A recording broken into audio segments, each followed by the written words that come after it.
All right, so welcome to the Agent First Summit, where we come together every single Tuesday at 10 a.m. Central to learn from the absolute best. And when it comes to real estate investing, we have no one better than our presenter today, Brant Phillips. He's somebody that is absolutely lives in this. So as you can see, or prior to turning on the recording, he was mentioning that he is actually in checking out one of his latest investments, going to another investment. And so he absolutely lives for this. Now, before we get going, just some housekeeping items, as this might be your first time hopping on here. This is open to all brokerages. This is open to all agents. So come one, come all. You're free to participate every single Tuesday, 10 a.m. Central. If you're a safe place to do so, turning on your webcams is strongly encouraged. It just provides a different atmosphere. This is recorded, just as a heads up, and you're going to start off muted.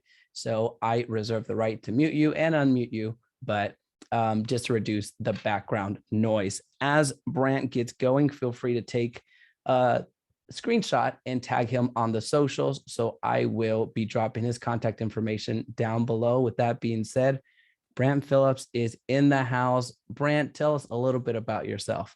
Yeah.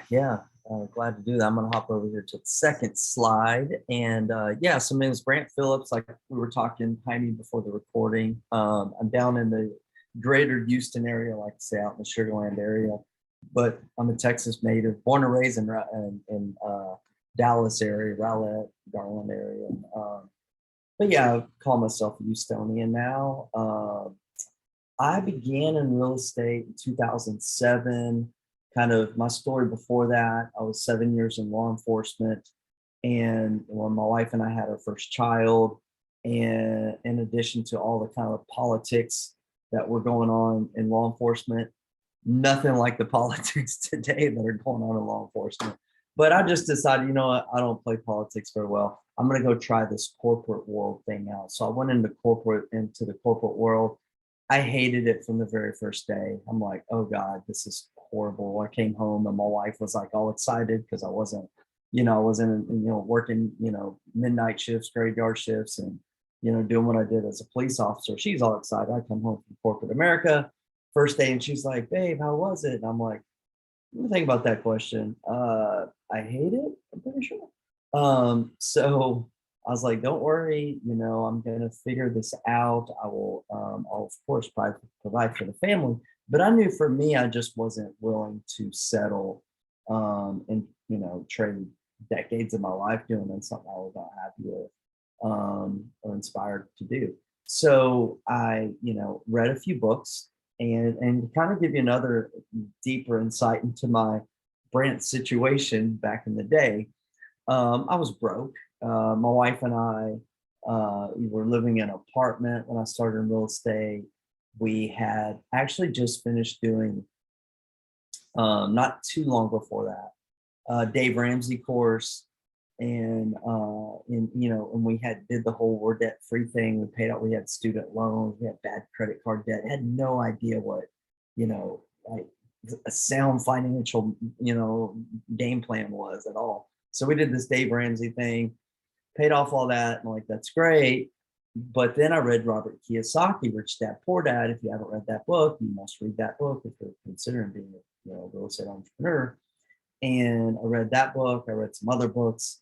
And so we're sitting here, in our apartment, bro. I read these books and I I found some books on real estate, like I said, of Rich Dad, Poor Dad.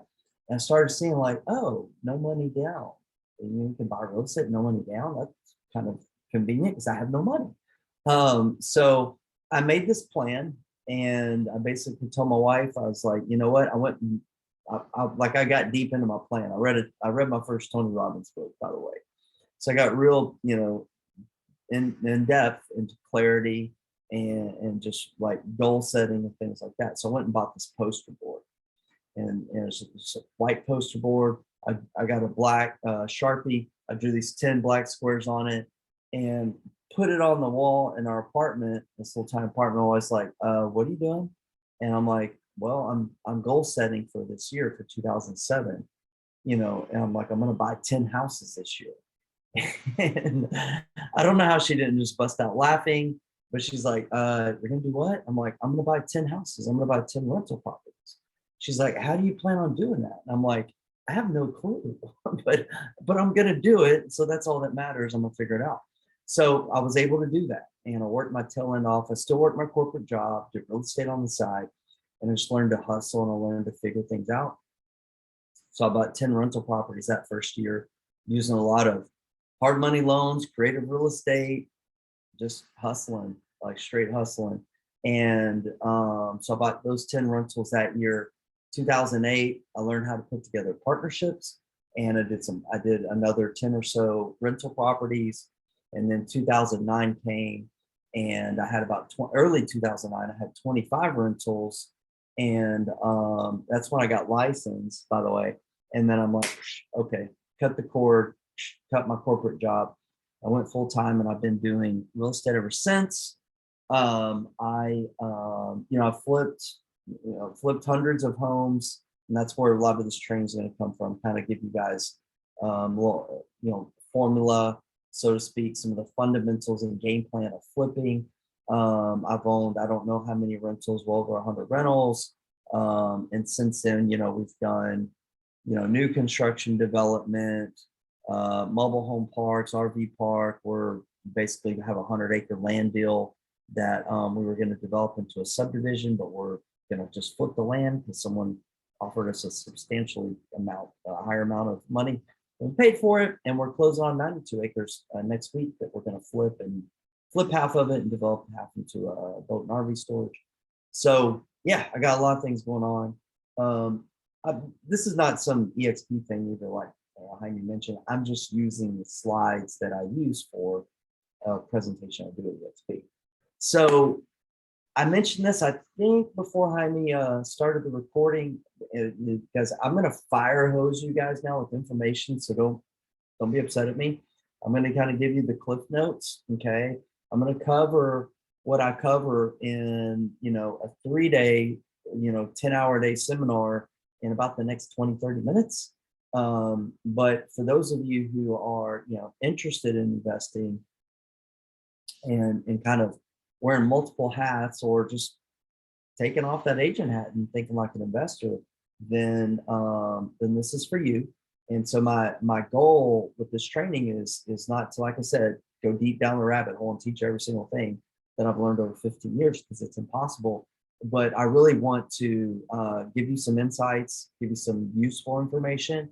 But really, I just kind of want to motivate you a little bit and inspire you, for those of you who've been thinking about that, to take some more action, and don't just take this in and get inspired and do nothing. But I can give you some books to read, and give you some action steps, and you need to go start taking some massive action.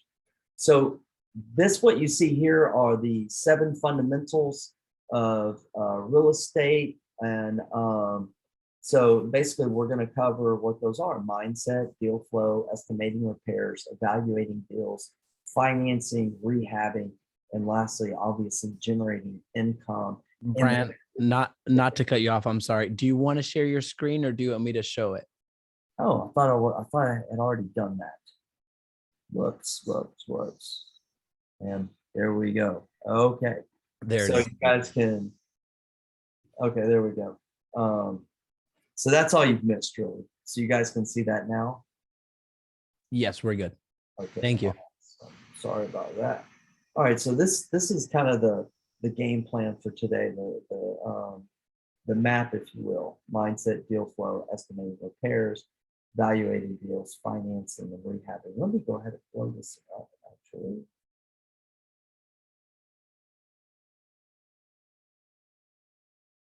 Okay, how's that? There we go. That's better. There it is. All right, cool. So let's get into mindset. This is the most important thing that we're going to cover. And you guys are getting me too, after fresh off of coming back from a Tony Robbins seminar a couple weeks ago. So I'm all about mindset. I always have been.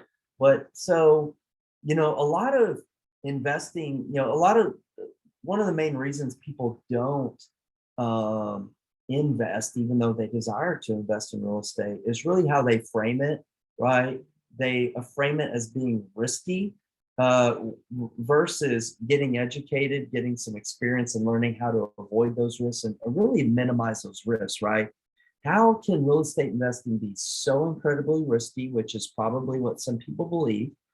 Um, you know, and that's their reality, right? Whatever you believe, that is your truth. But you look at me and I can say, well, I've done hundreds and hundreds of flips, rentals, mobile home parks, but like, and I'm still doing it and I've made a lot of money. It's like, well, because of some things I've learned, some things that my mentors have taught me, some things that I've read, some things that I've heard have taught me how to minimize these risks, right? So that's what we're going to cover. I've already shared my story, so no need to talk about that. Oh, what I failed to mention was when my wife and I were in that apartment and I had this dream, right? I was going to make this big leap and take all this action and take risk. Real estate was very risky for me when I was starting out though. So I can relate, but we had no money. So what I did have was I had good credit and my wife and I had just paid off our credit card bills. So I used one of my credit cards that were paid out, paid off. You know how you get those credit card checks in the mail. I used to get them or whatever, and I don't know if they do as much these days anymore. But I used one of those, and I borrowed. I had got a 0% offer, so I borrowed $14,000. I actually only used 7,000 of it. Use it as basically a down payment, my first property, and so I used that credit card to buy my first rental property. And so basically, I learned and utilized what Dave Ramsey taught me, which is really powerful, right? Which is useful to pay off bad debt. Like you don't want to have bad debt, right? To this day, I don't have any bad debt. I have millions upon millions of good debt, which is income producing debt, right? That Robert Kiyosaki taught me. And Dave Ramsey didn't teach good debt. So really what we're teaching you guys today is like how to, make money from real estate, leverage good debt. And that's what I've done. Like right now I'm trying to on the verge of adding on about $10 million more of debt next year. And I can't be more excited about it, right? Because it's going to create a massive amount of wealth for me and my family when I pull this off or I'm working on. So my question really though is a question you just have to ask yourself, right? How committed are you? Because if you're not really committed to investing, I would not suggest you go down that path. If you are committed, then you run straight in, right? I always think about Karate Kid. Whenever he's talking, Mr. Miyagi's talking to Daniel's son, and Daniel's wavering a little bit. Mr. Miyagi's filling him out. If he's really committed to this, and he's like, Daniel's son, you do karate, yes. You do karate, no.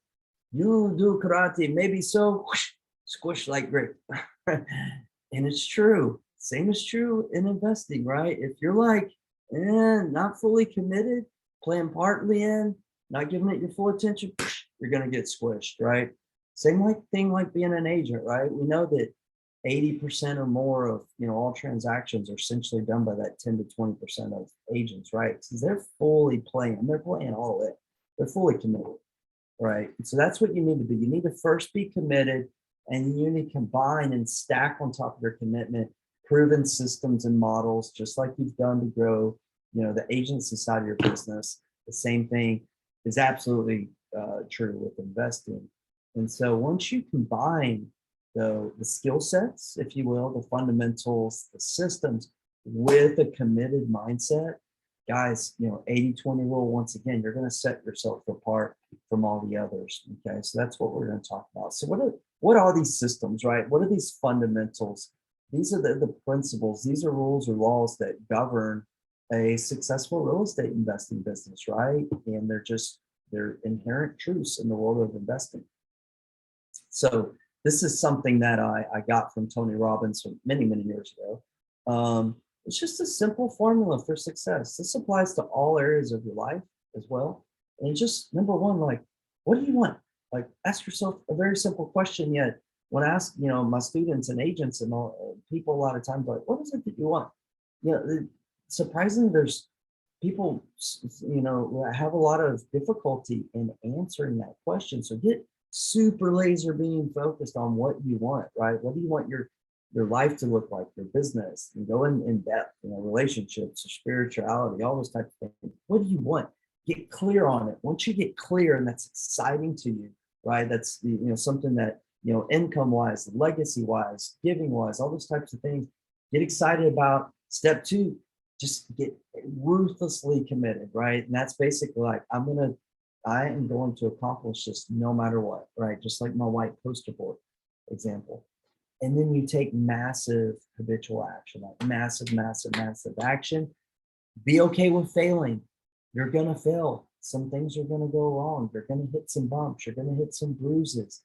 That's okay if you're committed, because now the difference is if you're not committed, a bump or a bruise is like, oh, this isn't for me. I need to quit. This is risky, all that type of stuff. And the difference is when you're truly committed to accomplishing your goals, then you know what? That bump or bruise, man, that's a beautiful lesson that I get to learn from. Extract that lesson, you grow from it, you build upon it, and that's how you start piling up some of those, negative setbacks. Those lessons become like rocks and boulders, and you step on them to get to the next level, right?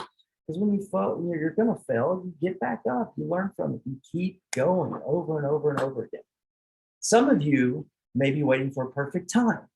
Well, I hate to tell you this, there's not really a perfect time.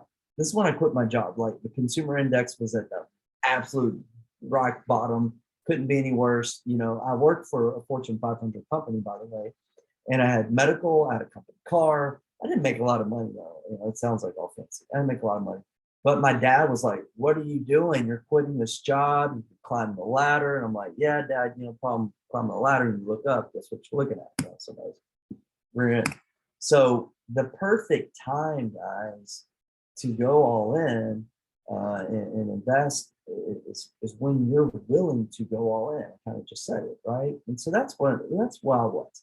2009, I'm like, you know what? I've got these 25 properties under my belt, got my experience. I've got crystal clear clarity on what I want. Time to go all in. And that, my friends, that's the perfect time to go all in. Okay. And lastly, and I wish I could go more in depth in this. I just can't.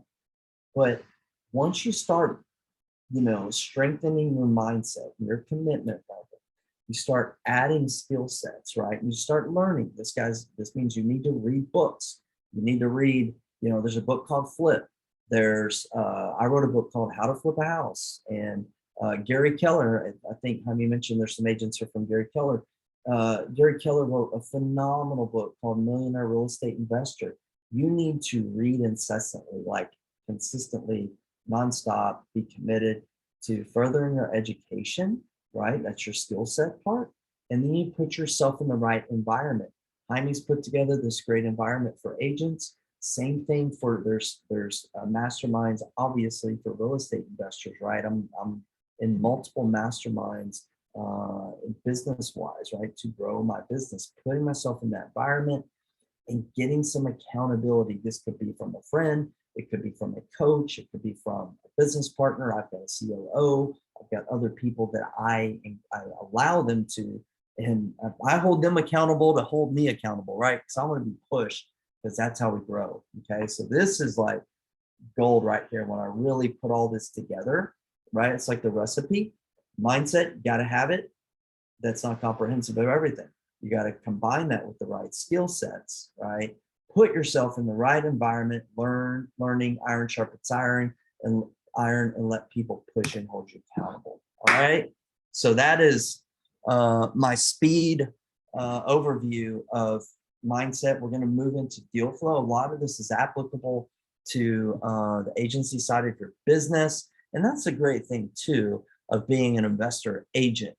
Okay. And that's like, you've probably seen a lot of stuff that I'm involved with an invested agents group, because like there's so many synergies, right, with being an agent and investor. So you're going to get some insights, I think, into that side of your business as well here. So one thing, like I mentioned before, begin in regards to clarity, begin with the end in mind. That applies to most areas of life. It certainly applies to your marketing plan. Okay. So when you're a real estate investor, there's basically, when it comes to marketing, two things you need to look for. Number one, what type of deals are you looking for? Okay. What type of deals are you looking for? And how are you going to find these deals, right? So I'm going to go back up real quick. So if you're looking at, flipping, renting, I do mobile home parks. We have an RV park. We're doing subdivision development, right? You got to get real clear on what you're looking for in any of those niches, right? Because the ideal property looks different for any niche that you're in and what market that you're in. Okay. And then the second piece of this equation, like when it comes to deal flow or marketing, is how can you find these deals and find them efficiently? So I'm going to keep this focused on flipping, for most of this presentation. And when we are flipping homes, this is primarily what we're looking for, right? Like a 3 to 4 bedroom, kind of a, I don't want to say cookie cutter, but we like to say medium price housing and below. We're not doing a lot of high-end luxury flips because that's not always sustainable. Those houses don't sell and the market shifts and corrects. And I've been through that. It's been painful financially, and I've learned my lesson from that. So we kind of focus on medium price housing and below. And there's, like I said, sustainability with it. There's multiple exit strategies, and there's the highest demand and the highest number of buyers and sellers. So that's why we focus on this area of real estate. But if I were going to say, ideal, this is it. Three to 4 bedrooms, 2 bathrooms, 2-car garage. We like brick houses. We like pitch roofs, not flat roofs. We like a 1965 or preferably newer. In square feet, the sweet spot's that 1 to 2,000 square foot. Yes, do we do bigger homes sometimes, 2,500, 3,000 square foot? We don't like to go up much bigger than that. And of course, you need to know if it's a good location based on comps and things like that, crime reports and all that kind of stuff. Ways to find deals. So, I don't really need to spend much time on this because it's how you're finding, basically marketing your business now. It probably the same thing applies, right? With investing now, the message, the offer, the call to action, things like that may be a little bit different. But I'll tell you, today's day and age, 2021, about to be 2022, we're almost exclusively all digital marketing, SEO, PPC. We still do some direct mail and things like that. I know a lot of investors are doing texting and stuff like that. I don't do that, but I do know it works. You just got to be careful and legal reasons and things like that. But there's a million ways to find deals and market for deals. But ultimately, if I was doing my seminar, this question will come up. Say, well, which one works best, Brant? Just tell us which one works best. Well, it's whatever works best. Jaime will tell you this is like what you focus on, right? What you focus on and expand. So pick one type of, marketing plan, lead gen strategy, deal flow strategy, whatever you want to call it. Use the Gary Keller rule of 1 and just learn to master it and do it over and over and over again. Once you master it, so to speak, build out that system, that process, and it's getting repetitive, predictable results, and you have like truly systematized it or delegated it. Then now you can market stack, right? Like you can stack another lead gen principle on top of it. Okay, so that's our deal flow fundamental. So that means if you're getting deals that are coming to you now, you've got to learn to figure out what you need to do here. So we're going to first cover estimating repairs, because that's a critical number that you need to know how to determine. And then we're going to show you how to begin to analyze that deal.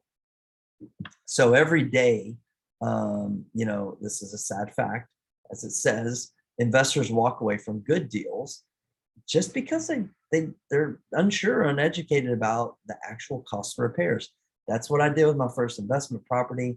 An agent I was working with sent me a deal. I went and looked at it, and it was a distressed home. It wasn't in horrible shape, but I went and looked at it, and I'm like, I have no clue if this is going to be $10,000 to fix or $110,000, right? I knew nothing about foundation, air conditioners, roof, all this kind of stuff. I had no idea. So I walked away from it. It could have been a home run deal, Could have been a money pit. Honestly, I don't know, because I just didn't know. I was uneducated. But the converse is true, right? And so everyday investors don't walk away from deals, even though they're, unsure or uneducated about their repairs. They just say, you know what, I've watched enough HGTV shows, or I've watched enough, YouTube shows, or listened to enough podcasts. I'm just going to do this. And they just kind of go blindly. You don't want to do that either as well. That's not a good recipe for a sustainable business. So when you begin to look at a deal and you're like, okay, how do I estimate repairs? First, you need to ask yourself a few questions about every item really that you could potentially do. And I'll tell you, with most rehabs, once if we're doing a full rehab, there's usually about 175 line items that we're going to complete. And I'm getting down very granular on the type of work that needs to be done doing a full rehab, but it's a lot of stuff. I'm getting down to going from the big items: roof, foundation, AC, landscaping, to we're planting 10 bushes and trimming trees and doing 3 yards of mulch. And, we get real detail with that too. Replacing shutoff valves, supply lines, replacing receptacles. There's a lot of things. So you need to figure out, what must you do, right? What should you do? And are you going to add a particular wow factor in any area of the home, one or more areas of the home? So you really got to understand how to answer those questions. I'll talk about that in a little bit. And when you're beginning to decide what you're going to estimate, what you're going to potentially do in your scope of work, you need to really be thinking like a business owner. If I invest this money into this particular item on my scope of work, is it going to substantially reduce, I would say, my days on the market, like set you apart from the competition? Or is it going to, provide a tremendous ROI, right? And so you start thinking about things. There's things that you must do. The roof is 20 years old and has a hole in it. You must replace it, right? There's no gray area there. It must be done. There's no flooring in the home. It must be done. Maybe you move to a should, meaning there's tile flooring, but let's just say it's not, the most appealing to the eye. Must you replace it? No, it's got flooring. Maybe you discount the price. Maybe you leave it. I don't know. But there's some things like, we probably should do that. And then you begin looking at, okay, if we do this, what's my ROI? Because sometimes we will leave ugly things that are functional, but we understand that, hey, we're not going to do this 5,000 line item because we're just going to take that all, we still feel that confident we can get close to our target price by removing this item. Therefore, we don't have to do the demo. It's going to speed up our rehab process. So you guys start thinking of these things like a business owner. Okay. And another thing, when you're estimating repairs, when you're doing rehabs, this is something that me and my business partner came up years ago. Take your meds. All right. He said this to me. He said, you got to take your meds. We were walking a rehab. I'm like, what are you talking about? He's like, well, what's the minimum effective dose to get the desired outcome that we're looking for? Okay. If you have a headache, do you take 2 aspirin or do you take 20? Hopefully you take 2. That's probably the minimum effective dose to take care of your headache. So the same thing goes with rehab, right? Like you have to avoid creating those HGTV moments where you're just over rehabbing because you like there's a camera crew there or something. I've got news for you. You do not get awards for over rehabbing your homes. Okay.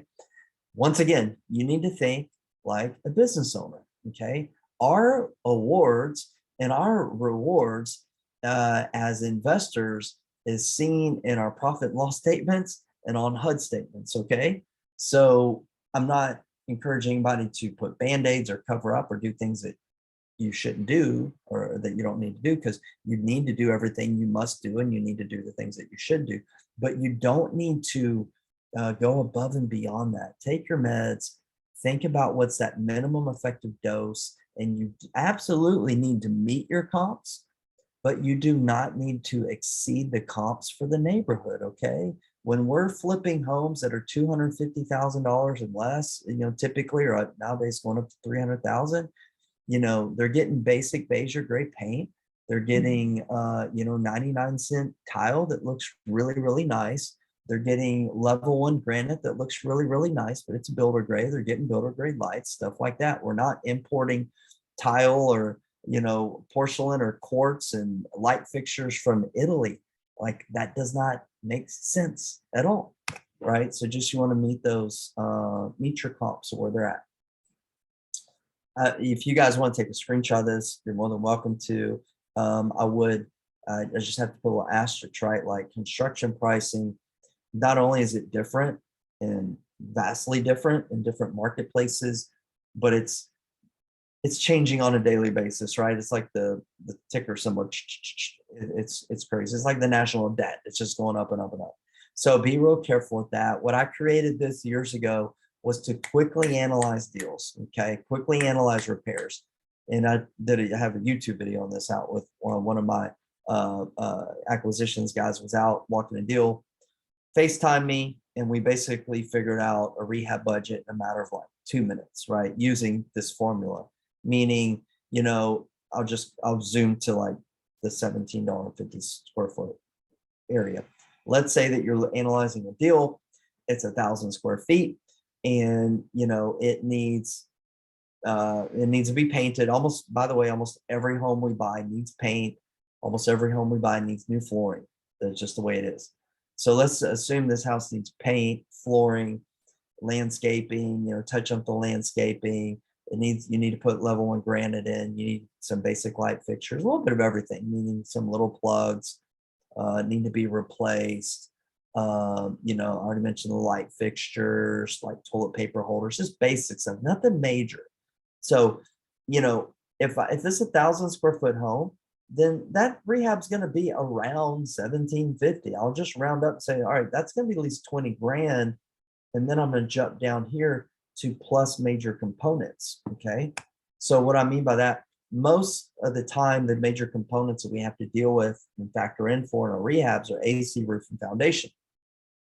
So depending on what needs to be done with those areas, depending on what part of the market that you're in, on average, we used to spend on average around $5,000 for each of those items, depending on how severe they were, give or take a grand or two. That number's going up. But let's say, that 1,000 square foot home needed all the items I mentioned before, which would put me roughly at $20,000, and it needed an AC, roof, and foundation. I'm going to say, you know what? It's going to be 35 grand at least, probably 40 grand. I'm going to say my quick rehab analysis is 40 grand. And then I'm going to use that to analyze my deal. Okay. That's quick, very quick math that I use. It's not that I'm making the offer with that. It's that I'm quickly analyzing it, right? Because if this deal doesn't work with $40,000 repairs, maybe it's close, but I'm like, I'm not sure that I'm going to keep looking at it. But let's say the same home needed $80,000 in repairs, and I know that blows the deal out of the water. I'm going to move on, look at the next deal, right? Because you need to learn to quickly estimate repairs, okay, to be able to analyze a lot of deals, right? Like, you may look and analyze, whether it be from an agent, whether it be from a wholesaler, whether it be something you find online, whether it be something you find yourself or on the MLS. You may look and analyze over 100 deals before you do one deal. You're never even going to get to those 100 if you're taking like hours upon hours on each one, right? So we have to speed up that process. Find some estimating software if you want. I've got one at freerehabestimator.com if you want to check that out. But really, I'm going to move this forward to estimating for accuracy, right? We have ways to quickly estimate repairs, and then estimating for accuracy. And this is where you've done some quick estimating. Your numbers have the potential of being a deal. You're on the verge of going under contract. You may go under contract at this point in time. We don't write any bids up before we go under contract. We just go under contract if it has the makings of a deal. But the only way to estimate for accuracy, guys, is basically you need written bids from reputable contractors, right? This may be from individual trades like a plumber, AC, electrician, or just from a general contractor. Okay, you're just going to have to get it get it in writing, or get some really, really good word, verbal bids from contractors that you um, trust, right? Trust enough. And if you're not sure, on pricing, you're like, man, I think this is a deal, but I don't know what the AC is going to cost. Well, it's better to be comprehensive than to accurate, right? Than to be accurate. What I mean by that is just plug in a number, like use a swag scientific wild ass guess, and call a couple of contractors or go on Google and guesstimate what that line item is going to be. And there may be 3 or 4 line items you don't know for sure what it's going to be. Use a ballpark, right? Google, like I said, and put a number in there so you can move forward to evaluate the deal or analyze the deal. Okay, so we're going to keep stacking these fundamentals. My video's not available. That's okay. I don't have time to show it anyways. But this is the Kenny Rogers rule. You got to know when to hold them, know when to fold them, know when to walk away, and know when to run. And you need to learn how to do this quick.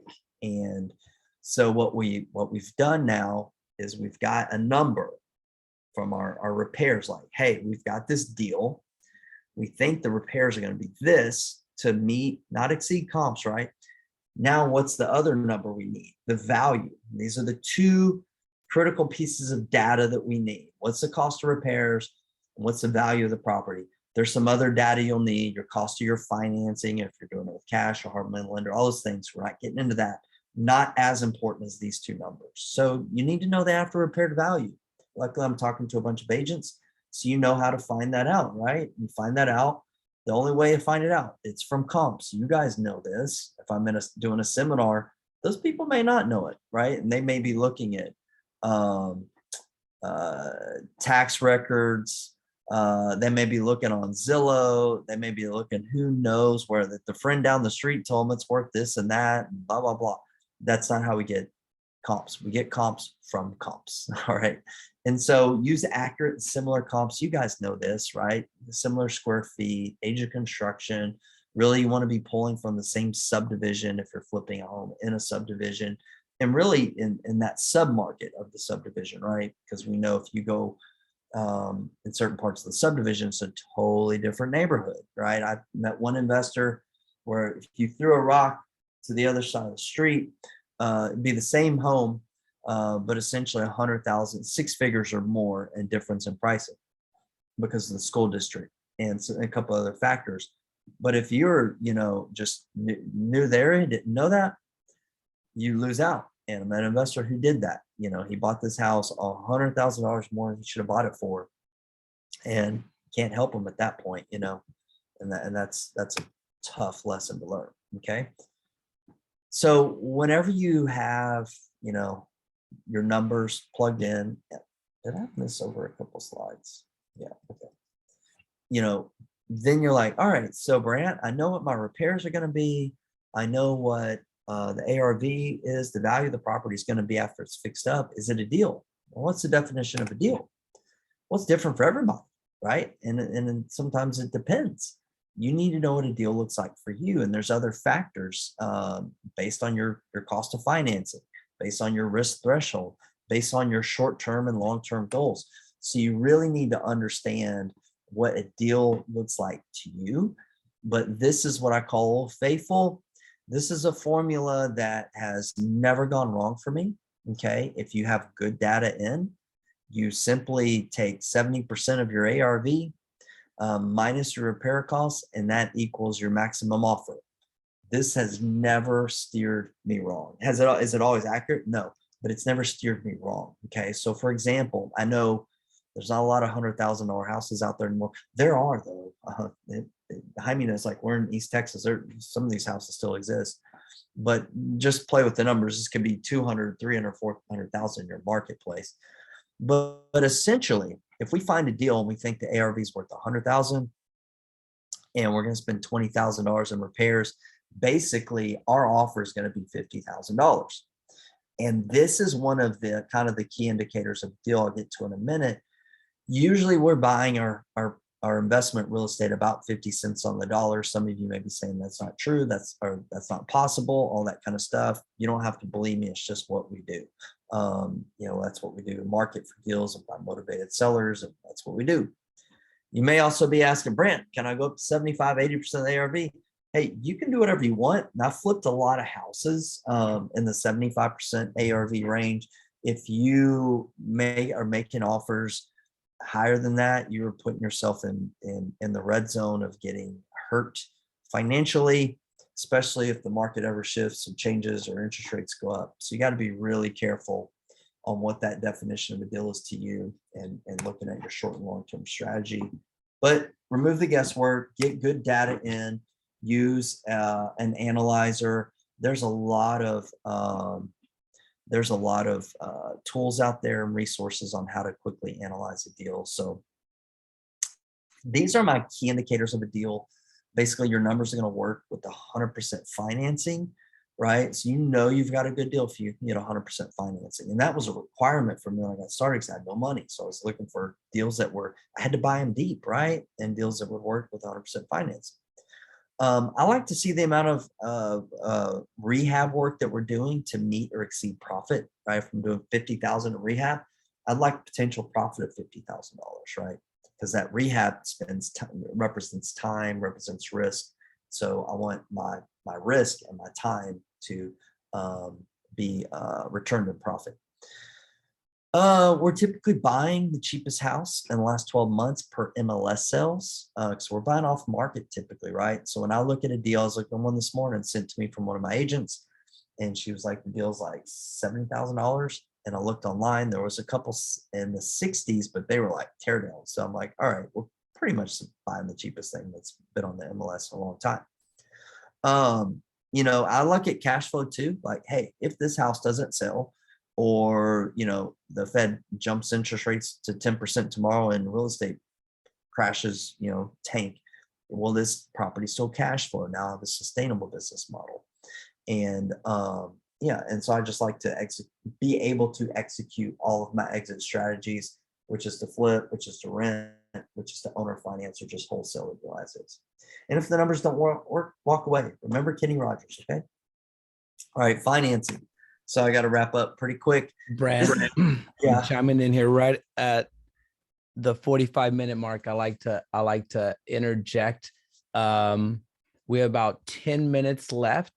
So just kind of wanted to give that heads up. I want to be super respectful of your time. I know there's a lot of material, so just kind of give you a heads up. It's a ton, but guys, here, I'm gonna wrap it up so we can. Are we gonna answer some Q&A? So I know we have a hard stop at 11. So if time allows, so that this one, I would much rather you go through everything, because if you're open to it, would love to have you back, but there's just so much here that there's a lot of content. Q&A, yeah. So yeah, like I said, do your thing. Yeah. Like I said, guys, this is not even a training there. You take notes. It's like you get inspired. You make that decision. Oh yeah, I'm gonna do this, or heck, no, I don't want anything to do with that. Cool. Focus on what you want to focus on. Those of you do. These are all the things you're going to have to learn. Okay, you're gonna have to learn how to get your deal finance, right? And so this is the biggest excuse I hear is people just say, I can't do it. I don't have any money. I love when people come up to me and tell me that, by the way. I'm like, bro, you know who you're talking to? I used a credit card. I had no idea what I was doing. I was broke. So this is a mindset thing, guys. So much of life and business is mindset. And so the bottom line is, I'm going to share with you what I call, the law of attraction, the money law of attraction when it comes to real estate entrepreneurs. And money is attracted to good deals and trustworthy people.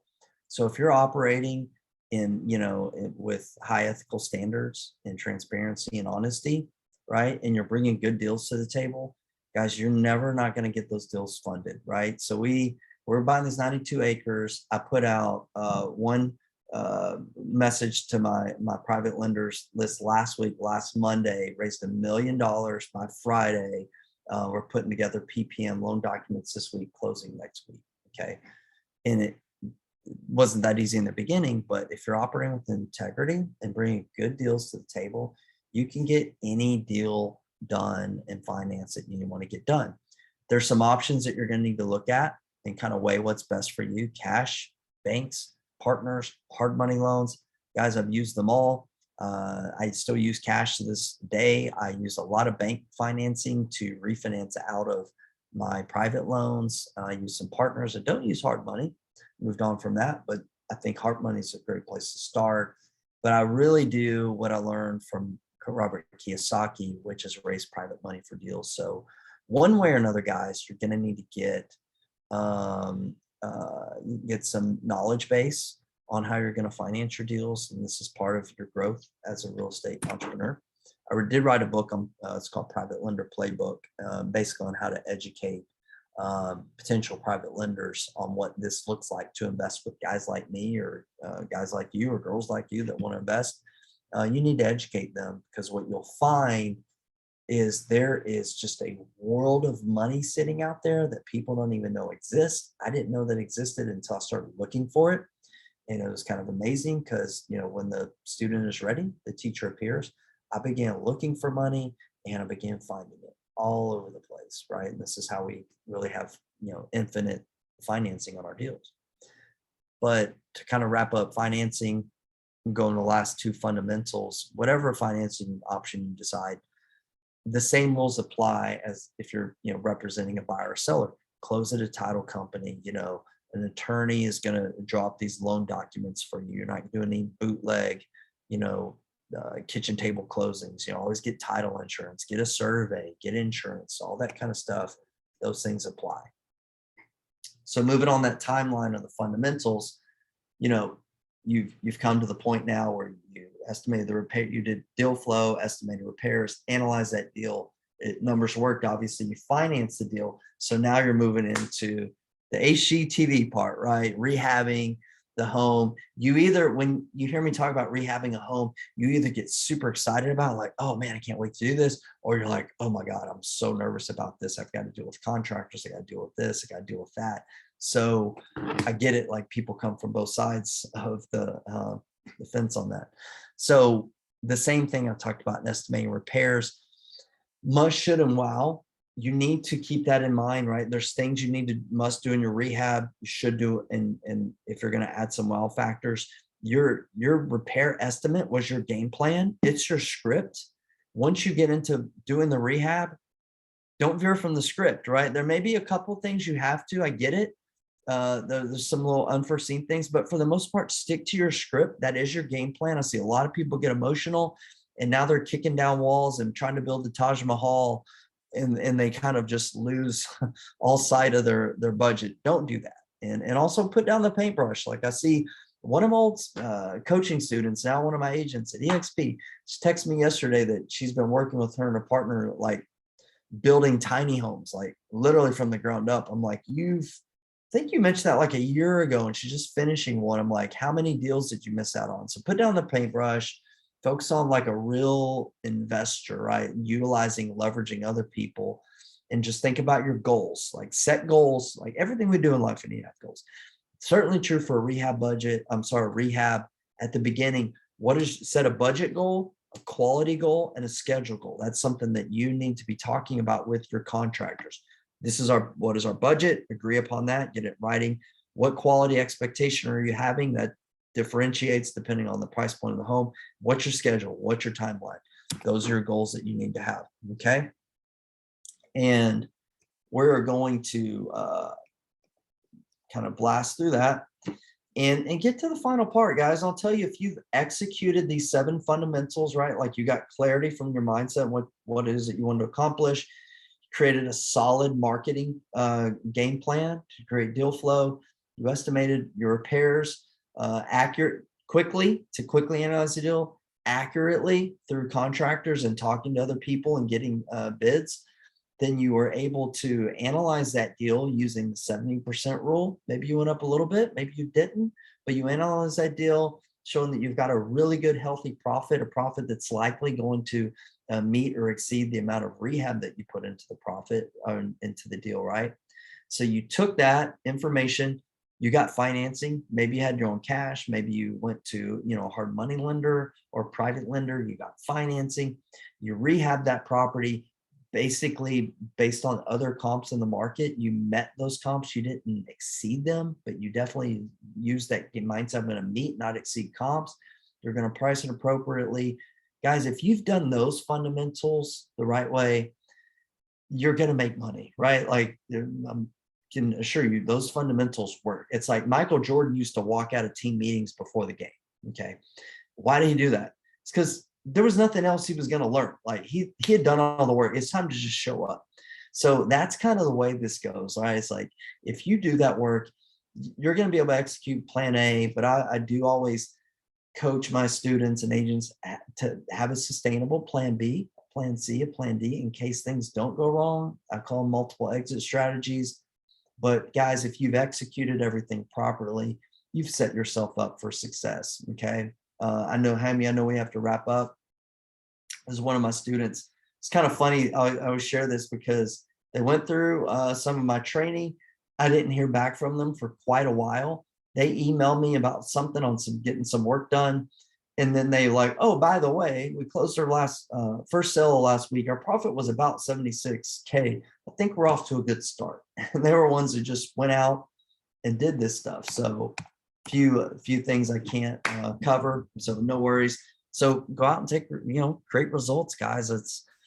It's just, putting these things together. For those of you that were, are motivated or inspired to go out and invest in real estate, I do encourage you to do that. It's changed, my life, obviously my family's life, and, helping to impact others' lives and create legacy, all those types of things. I love it. Obviously I encourage you, if you've got that passion or that inkling to do it, go out and do it, because you absolutely can. Brant, I can't thank you enough. I promised to get you out of here on super time, and I'm going to honor that. What's the best way that we can support you? And then we're going to bounce. Man, I appreciate you guys coming on here. If you want to hit me up on social media, I'm Brant Phillips. So just look me up, hit me up. If I can do anything to help, I'd be glad to do so. I can't thank you enough, man. This is awesome. I'm going to have to come back here and watch it over and over again. All right, sorry. One of those times. No, I wish this is one of those times where you could go over, but we can't. Yeah. All right, I understand. Well, all right, guys. I do appreciate you. Best of luck out there in Longview. If you ever come through Dallas, let me know. All right, bud. Y'all take care. Thank you, everyone.